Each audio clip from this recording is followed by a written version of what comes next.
Hey guys, thanks so much for tuning in. And right out of the gate, we hope that you'll go to our website at rollinghelp.org, learn more about what we do. We don't talk about it a whole lot on YouTube because on YouTube we're talking about RV travel and full-time RV life. But please go to our website, rollinghelp.org, learn more. Donate if you can, but definitely subscribe to our channel, because at some point we hope that YouTube will help us put a little fuel in our tank down the road and offset some of our traveling costs as we run around the country and in support of food banks in small towns. So, that being said, what we're going to talk about today is kind of a quick recap of the last 7 months of travel that we have had, and living full-time in this 45-foot long fiberglass and aluminum box, and what we, some of our better experiences, but more along the lines of the things that we've learned, things that might help you in anticipation if you're someone who's thinking about going full-time on the road. So I'm going to let Chrissy take it off. Yoo-hoo, I get to go first.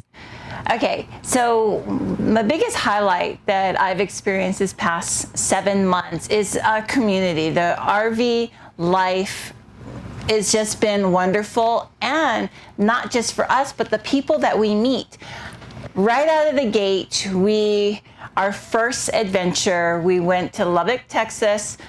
We kind of took a turn a little too close to a tree. Long and the short of it is we took out an awning, and that's not the highlight. The highlight, though, was these two strangers that came out of nowhere that helped us right out of the gate. And the thing is, it hasn't changed. If we went to another campsite in Kentucky, and we had another friend help us get into a little tight spot. We had another, and it keeps on going and going. The RV community is just so warm and wonderful, and they are very quick to share a lending hand, and that's just it's just been wonderful. Yeah, absolutely. And we've tried as well to do okay. Awesome.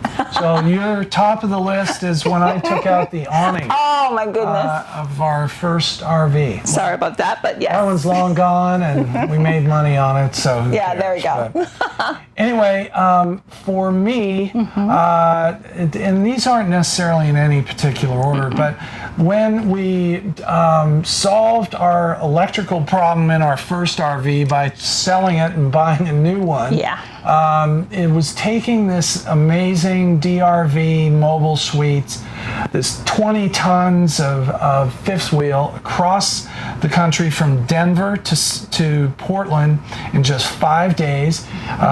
We made it there without any major incident. And we went to this incredible campground outside of Pacific City, Oregon. And we met up with my daughter, Morgan, and her partner, and we had a week of just incredible fun and exploration, and it just was such an amazing example of RV life and what you can do. We were in a campground, no hotels right around there. And we were staying in this wonderful fifth wheel and getting out on the beach and enjoying a part of the country that I really hadn't spent any time at. And so it just brought home how cool it is to have the ability to travel like this. So that definitely at the top of my list. I know. One day we're in the Rockies, and then a couple of days out we're on Pacific Ocean. So it was amazing. That was amazing. Okay, so my number 2 was when we made the transition of changing our Wi-Fi. That was huge. That was huge for us and that was a highlight because I didn't have to get so frustrated and worrying about which device is on and drawing power and just, so maybe you want to talk more about it? So here's a link for one of our we've already done 2 videos on our Wi-Fi, because to us, and we know to a lot of folks, certainly who are on YouTube that are full-time RVers, but to those of you out there that are doing this, having a reliable, economical Wi-Fi system is so important. Yes. And there is no perfect solution. Once Elon Musk has his Starlink satellite portable dish that you can We're on point board. around trees, and first of all that it's available to RVs, Right. then that's one thing. But right now, Wi-Fi is pretty much either you pay for Wi-Fi service at a campground, which is expensive and unreliable. not very reliable. Yep. Or you have some form of cellular Wi-Fi. And so we discovered that FMCA's Tech Connect Plus offer is by far the best platform that we're aware of, and we had to waste literally thousands of dollars to figure that out for ourselves. Yeah, So I mean, go the check it out. perfect example is this morning. You had work to do. So you were on your computer. Right. I had a Zoom call that went really well. We Yeah. also had And the TV was on, Exactly. and so. A few months ago, that would have been a nightmare. And so, yeah, that is definitely a highlight. Okay, so, now for my number 2, I guess that it's sort of been a culmination of getting more experienced and confident in running this rig and driving this rig. And I guess that all kind of came home when we parked in Mesa about a month ago, and I just zoom. There were a few adjustments, but I got it in, and this is something that I think for both of us, this isn't anything, you cannot, even if you've been a weekender or what have you, when you go out on the road in these things and you're full-time, meaning that you can't just take it in for repairs and go pick it up 6 weeks later, you have to avoid problems, you have to know how to maintain it, and you have to know how to operate it. And over time, you'll hit a point where you feel like you are one with the RV. Yes. And I think that has happened with both of us.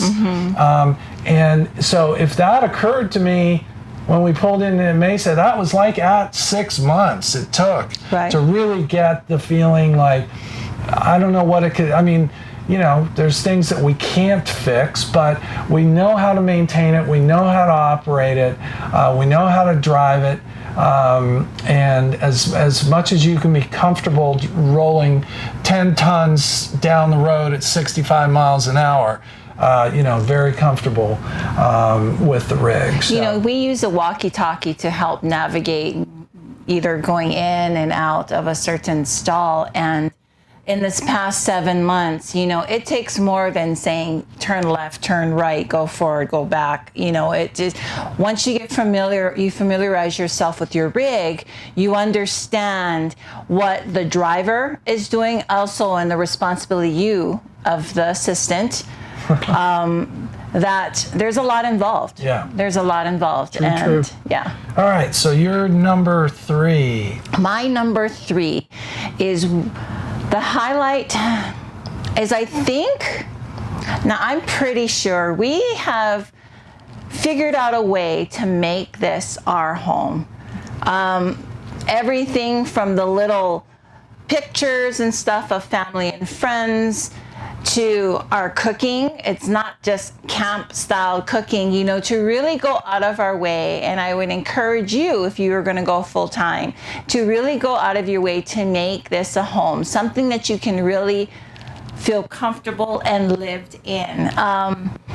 It's the little things that matter. And so what we've done is we've taken pictures of our kids and we've put it all over, we put it on the refrigerator and stuff. And so for me, that's been the highlight, to feel comfortable enough that this is not just camping, that this really is a home, and that to have the decor, have the cooking, have all the little things that we need to do to really make it livable. That's really been the highlight. Yeah, and so it's, again, knowing the rig and understanding what you can store and what, what you take along and what you have to What purge, do you have to purge? and get rid of. Right. So you're third. Okay, for my third, it's actually, there's so many of the destinations that we've been to Yes. that, have just been spectacular. But somewhere that I'd never been before, it wasn't perfect. There was smoke in the skies just about the entire time that we were there. But we spent 3 weeks at the Thousand Trails campground, which is right out, it's 5 minutes from the park entrance to Yosemite. And we had 3 different visits into the park. And it was just amazing. Talk about a national treasure. Oh, God. As you can see from these drone shots, it's just spectacular. So hope that you all get to go there and enjoy it. But again, RVing, when we drove through the campgrounds in the park and the hotels that they have and the facilities, everyone is just jam-packed. They're in Yosemite, you're right. Oh my gosh. And I mean, I don't know how you can enjoy a camping or whatever kind of vacation where you're just on top of people and that's where you have to stay. But on the other hand, the Thousand Trails campground is, like I said, 5 minutes from the entrance of the park. And we had tons of room, great people around us. We had all facilities. It was only 30 amp, but there is 50 amp and they're putting more in. But we had a great time. We had that was one place we had to use the campground Wi-Fi because there's no cell service out there. But again, we pivoted, we made it, we did great, but we saw and experienced something that I don't think we could have done if it hadn't been for our RV and the way that we experienced. Oh yeah, we would have been like those people and been like tourists and just gone in and out because there's so much to see and you want to, So anyway, that's just a little taste of what we've been up to since early part of April 2021. As we go into December, into the holiday season, we've slowed down a little bit on travel just because of gas prices and because we want to stay somewhere warm. So we're down here at different spots in Arizona through until mid-March, and then we're going to head out.